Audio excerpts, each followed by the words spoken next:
হ্যাঁ স্যার, আপনি ঠিক বলেছেন। ওকে এভাবে বললে ও শুনবে না, তার থেকে ভালো হয় ওকে থানায় নিয়ে যাই, নিয়ে যেয়ে ওর গার্জিয়ান ডেকে ওর গার্জিয়ান হাতে তুলে দিই।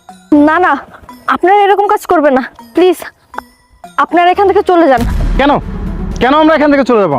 এই মেয়ে, তোমার বাসার নাম্বার দাও। তোমার বাসা বোন, তুই এখানে? সি সি, আমার ভাবতেও লজ্জা লাগে যে তুই আমার ছোট বোন।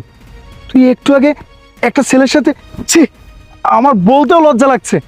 কেন কেন তুই এমনটা করিস বল? ভাইয়া, আমার ভুল হয়ে গেছে, আমাকে মাফ করে দাও। ভুল? কিসের ভুল?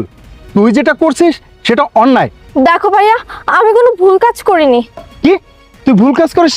তার মানে আমার চোখ মিথ্যে বলছে? একটু আগে আমি যা দেখলাম সেটা ভুল? হ্যাঁ ভাইয়া, তুমি যা দেখছো ওইটা ভুল। আর আমি তো ওই ছেলেটাকে চিনিও না, আমি তো বন্ধুদের সাথে মুভি দেখতে যাব, এর জন্য এখানে এসে দাঁড়াইছি। আর